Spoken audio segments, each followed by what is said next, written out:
everybody to Mary Giuliani Live. I am so thrilled you are here tonight. Tonight I'm really excited to bring my guest Deborah Shames, who's a speaker, trainer, and an author, and a former award-winning TV director and producer. So that's going to be really exciting to have her on the show. Also, I just want to mention who everybody is, basically what the show's about for the new people that are here. This whole show is all about helping you transform your life by watching me interview different thought leaders that are really doing some wonderful things with their work, that are taking risks, that are stepping outside of their comfort zones, and that are helping other people do the same thing. And so Deborah's a perfect example of that. And for those of you that are watching on Facebook, if you would like to ask Deborah questions in real time, I field all the questions through the chat on my website. So you just need to go up to marygiuliani.net, watch live, and there's a little box right below the live stream, and you can actually type in your questions right there. And you can log into that chat application just by clicking on Facebook right next to it, and it'll just automatically log you in. Before you leave Facebook, though, if you wouldn't mind sharing the live stream while it's live, that would be great, because it will help other people really be able to be supported in becoming great public speakers so they can advance in their career or their business, and just personally as well. It's a wonderful way to, like take off with your personal growth. Public speaking is a really great forum for that. If you would like to know who my guests are that are coming up, I want to make sure you get on my email list. And all you need to do that is to go to marygiuliani.net. Oops, that side. And there's a free newsletter tab that you just click on and just put your name and your email in.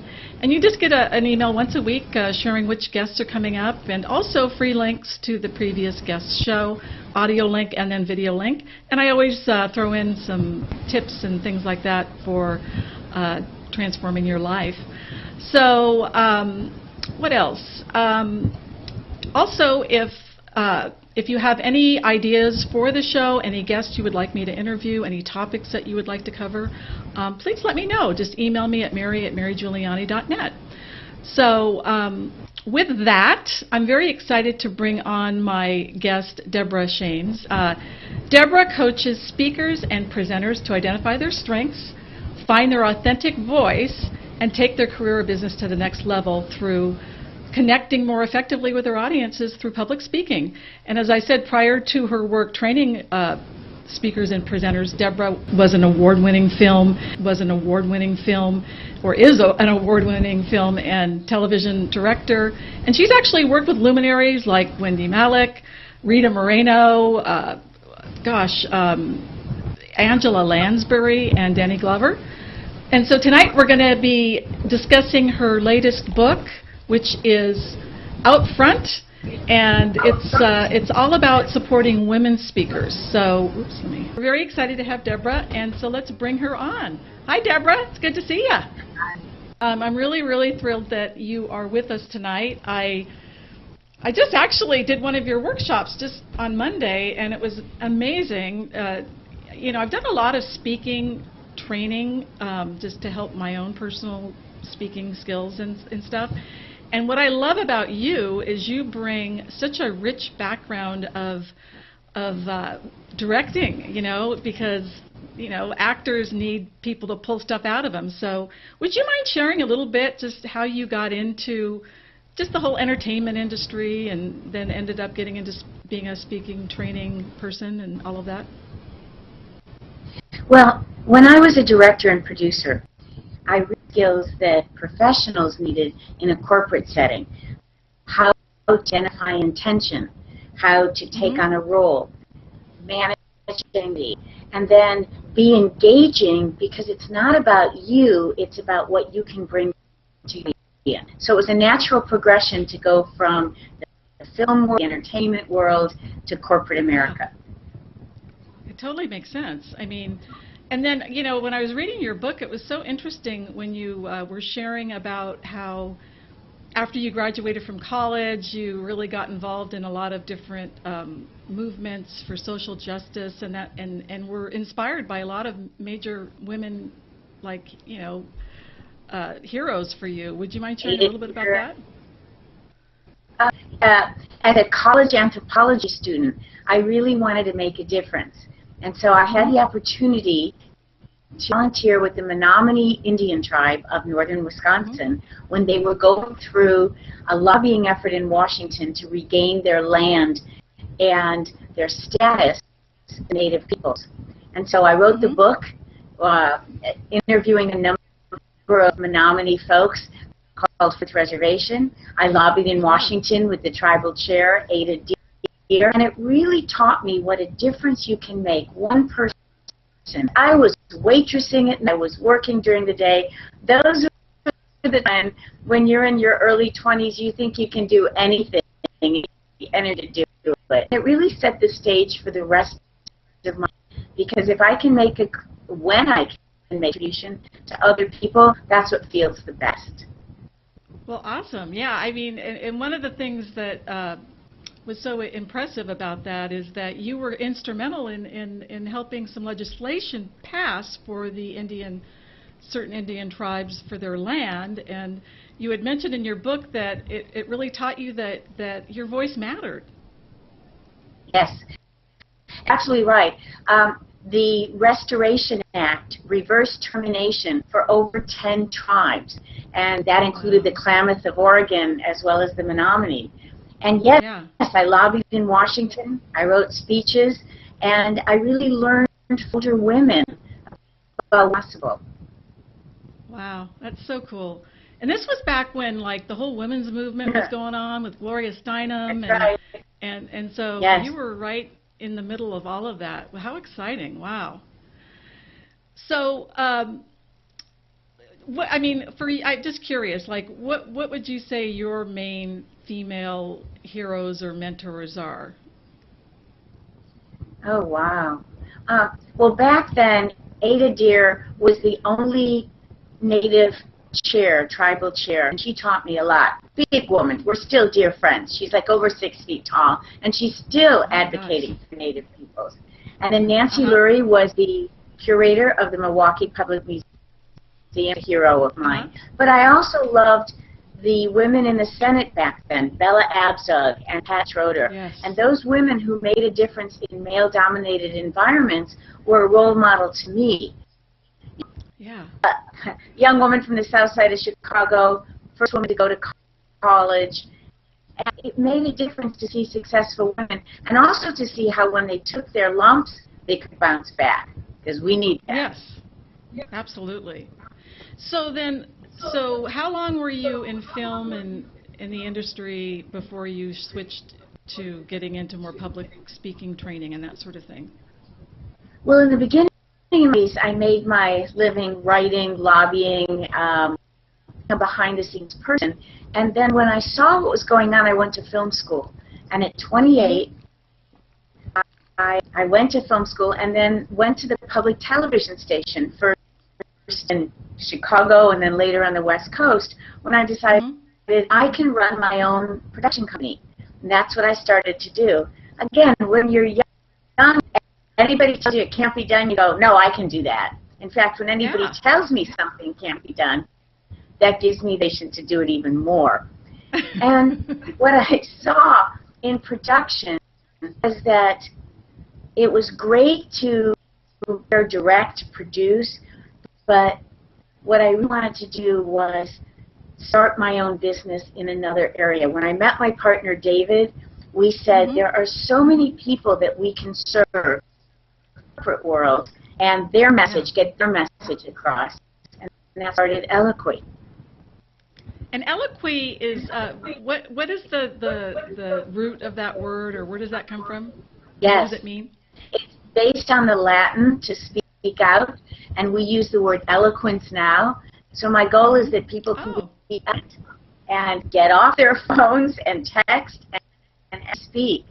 Well, you know, in the book, there's this one chapter that was really good about exercising the demons, the myths about public speaking, and so you know, you talk about how the main obstacle are like the negative stories we tell ourselves over and over again, and the fear is for women is one, we're being judged, and eyes are on us. We would rather be behind the scenes. And the biggest thing that I believe holds women back is that fear of, they want to be polished, they want to be perfect. Right. And that's really the wrong place to put our attention. But to unlearn old habits, really tough. Yes. Well, yeah, and I just loved what you talked about in this chapter too. How, and during the workshop I just did with you, it's really more it's more effective to speak to persuade versus being an expert. A lot of women look at being controversial or polarizing as like not ladylike and that sort of thing. Could you maybe share a little bit about the value of that in some ways? Play safe. We, so many women, some men too, by playing safe, you will never rise to the place, to the status that you want. You'll never make a big difference. But when you, controversial point of view, when you are out front, you are not going to be liked by everyone. You at times will be beaten up. Women, we need to have thicker skins. I mean, I can't tell you how many times I've been rejected or men took credit when I was a director for actually and directing my films. And so one of the things to be aware of is if it's important enough to take a stand, know that no matter what happens, you'll never say, I'm sorry I didn't do it. I regret doing it. Because you will make a difference in people's lives. Just like you're doing, Mary. Well, thank you. Just as far as being terrified of public speaking, when I was a kid in school and, we'd have to do like these oral presentations, it was it was like, I was just like, I think it was, I didn't know it at the time, but it was almost like a panic attack, and and it wasn't, it wasn't until I actually got in a supportive environment around people that I knew were safe in the beginning, my baby steps, and sharing in environments where I could be nurtured and that sort of thing. And eventually, it got me to where I am today. But yeah, I was up until my late 20s. So what would you say for women that really want to share their voice but are just terrified of it, like at this point in their life? Like the woman in our class who in the ages had never done a public presentation because she realized she could do it. I know, it's so touching. Instead of going over your content and material before you speak, remind yourself that you have something to tell someone else. And have a clear intention. Say, I will persuade them of, I will convince them of, I prove that. Another thing that causes anxiety is the unexpected. The live stream doesn't work. The PowerPoint fails. The room is bigger than you thought. All of these surprises make you anxious, make your heart beat. And then, of course, there are things like sense memory that if it's really bad, if you practice sense memory and then recall it right before you go in front of a big group, then you have the means of connecting with an audience. So always tools, techniques, safety nets. And here's the last one. Give a toast at a wedding, a bar mitzvah, anywhere where you're speaking and eyes are on you. So that people are not judging you harshly. They really want you to do well, and you start to find your own authentic. Well, and that's so interesting because just in the past, 5 years or so, like I remember I wouldn't like to even share my opinion if I knew that the people that I was surrounded by would, push back on it and I actually worked with a coach and made that my goal. Like, okay, three times this week, I am going to, speak up when I normally wouldn't. And it really, made a difference. Yeah. So. Good for you. Yeah. That's a great way. Set goals. Women are often very goal-oriented, so set a goal. Instead of coming across as an expert, you're going to be a motivator or a seasoned veteran. You can send in the motivator as opposed to sending in Mary, and you'll know your anxiety is greatly reduced. Right. Another thing that we tend to over-prepare, and we're trying to be perfect. You saw in the workshop that with very prep time, we can be even more effective, and that sometimes we get in our own way. Oh, totally. It was like what Deborah was just sharing is at the workshop I just did with her, there was this one woman who was just, you know, had a great presence, but she was so wedded to reading and looking at her notes, it's like we didn't really get her essence and her energy. Exactly. And Deborah's like, okay, turn over your paper, and she wouldn't do it, and she's like, Mary, turn her paper over. And so, exactly. And so we turned it over, and it was like, great, you know, so yeah, people want, I really get that too. It's like people, the worst, I think the most torture you can put someone under is reading a speech or sort of not being present. So. Yes. Well, here's the problem with that, Mary. When I had to turn her paper over, she was forced to make eye contact and connect. Then her attention was in the right place. It was out on the audience. I tell you, when women's attention is in our head, we're critical of ourselves. So we have to change that. Totally. Let's see.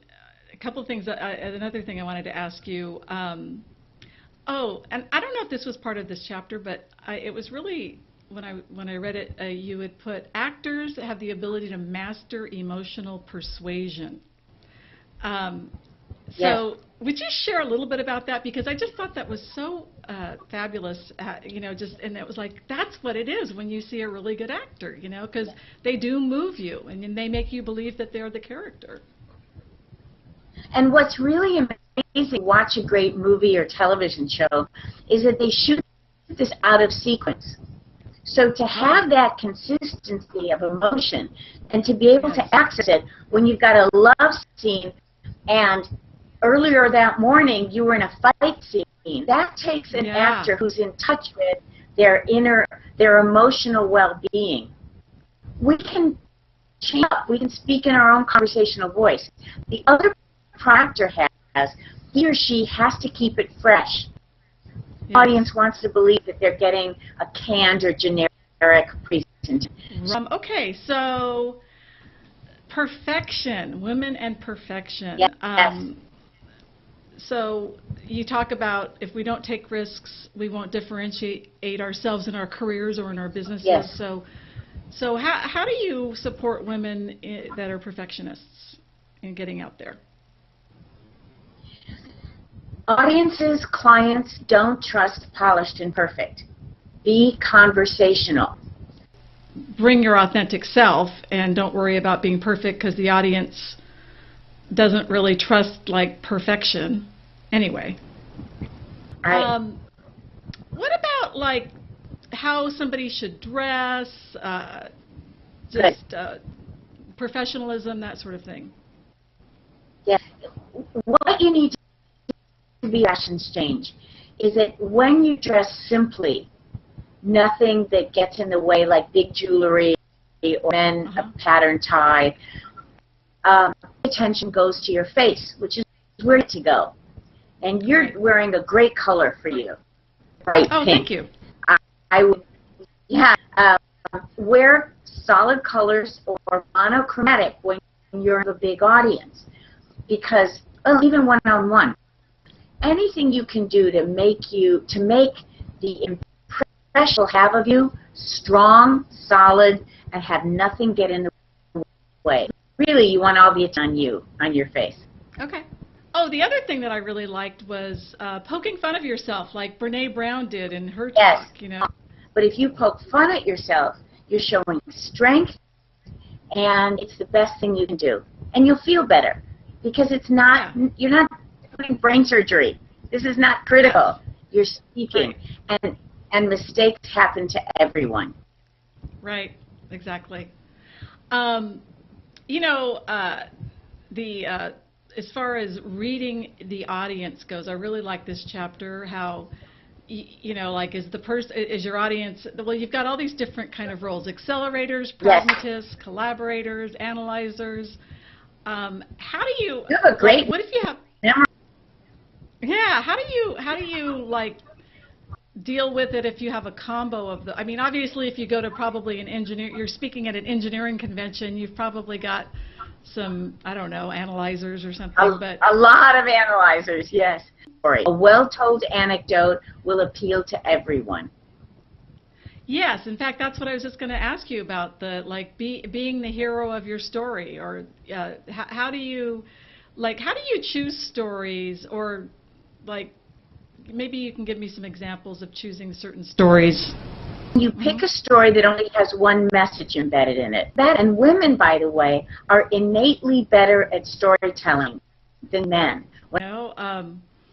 So the other cool thing I loved about the workshop on Monday was that you incorporate the whole 3 acts of a story, of like a play. Yes. Would you mind sharing what those are and you know, how those play out in your speaking?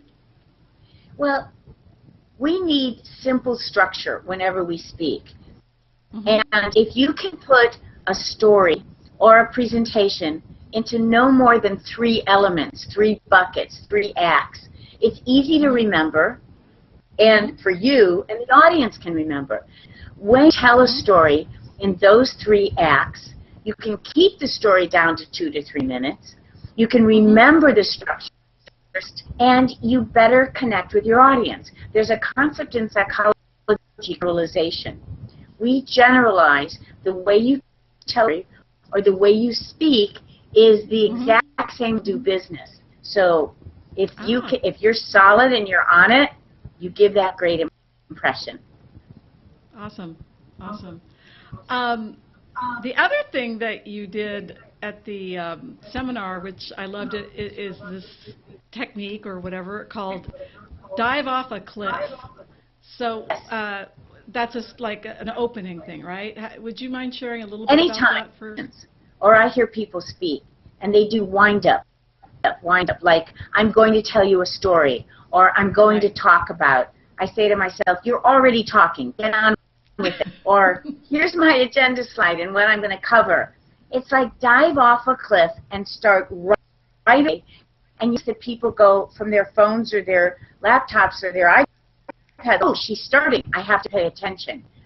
We have a 30-second honeymoon period. And the best thing you can do is not blow it with wind up, but dive in and really capture an audience's attention.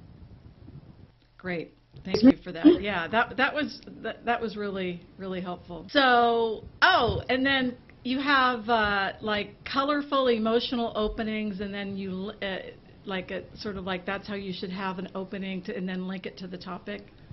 An opening does 3 things. It sets so it grabs at your attention. That's a good opening. So you've got to practice your opening, just like you have to practice your close. Now, in a story, the best way in is with an obstacle. What was the challenge that the customer, the client, or facing? I mean, when you shared what you did in terms of losing weight and how you brought yourself to your present being, you noticed everybody pension. But if you want to grab an audience, if you want to get credibility, share what happened to you. Be specific. Yes. Sure. The more colorful and specific you are, the more we will on board and be pursue your point of view. Oh, very good. Well, thank you for that. Let's see. Oh, the other thing I loved that you shared was what is it called? A triplicate, repetition and triplicate. Okay, that's one way to 7 different ways to close. So if you want to, like a curtain closing, start with the same phrase 3 times. So here's an example. I believe anyone can become a great speaker. I believe when you use visual specifics, novelty and surprise, and authenticity, you're well on your way. And I believe that if everyone spoke that way, I'd never be bored at another business presentation.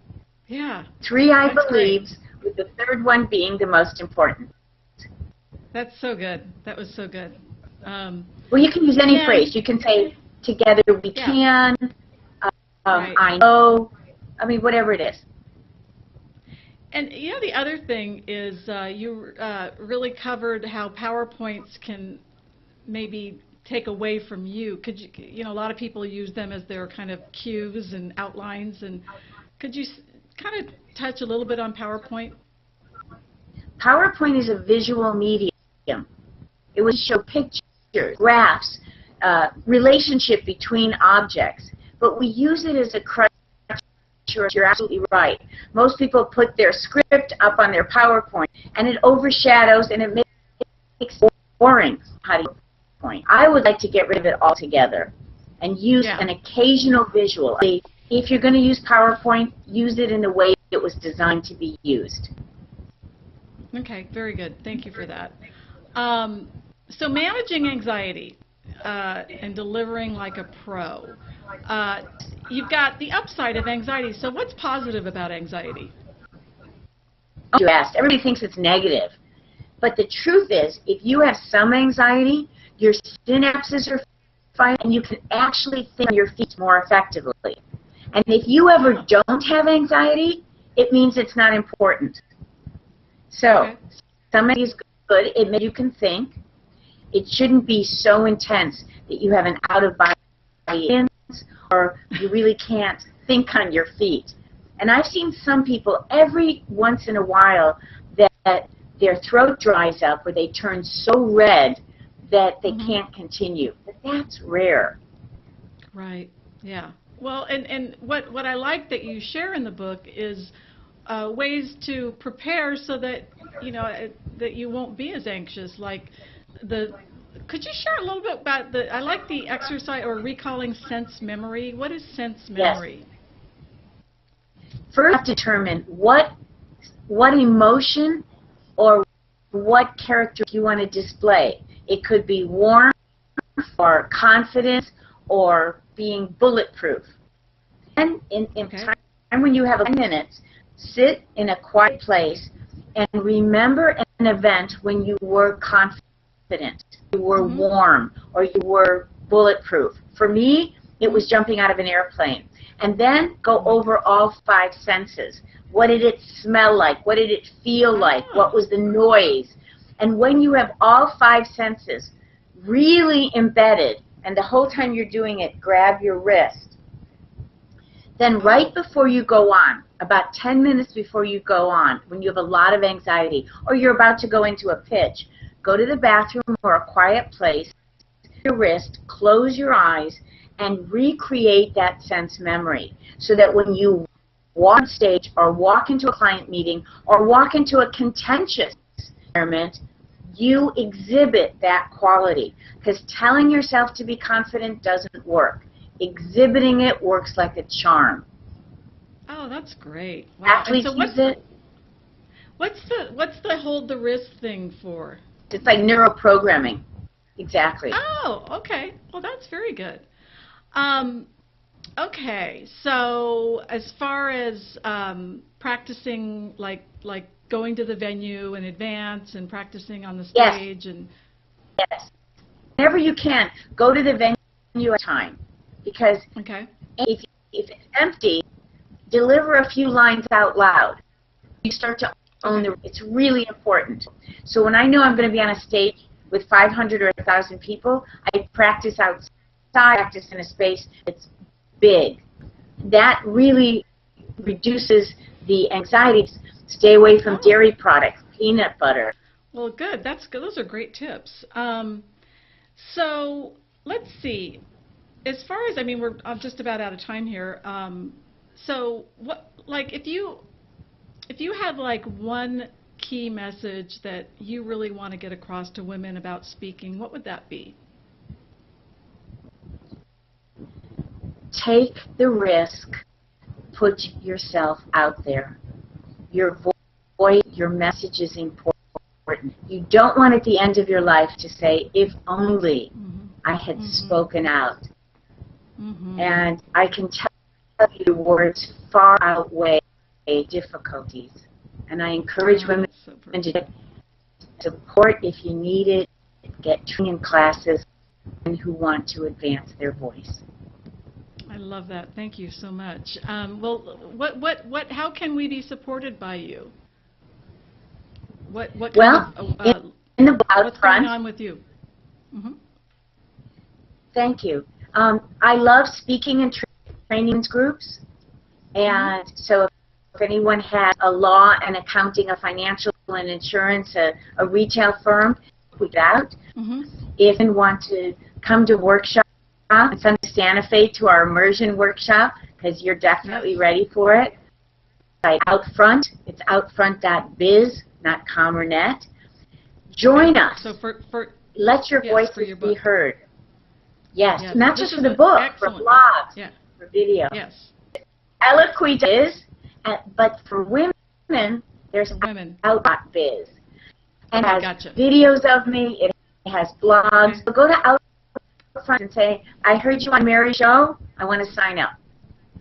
Okay, awesome. Well, very, very good. I'm so thrilled that you made it, and I do apologize for the internet issues. I'm not sure exactly what happened there, but that's part of live stream, and we do the best we can, and it's all good. And I just want to say, Deborah, that just watching you speak and going to your seminar has been really transformational for me, and I want to encourage everybody watching to get in touch with Deborah, because she has a unique way of training that no other speaker trainer that I've come across has, so you really want to get in touch with Deborah. So thank you so much, Deborah, and we will have you back soon when you do your next book or whatever you've got going on, so I really appreciate you making it, okay?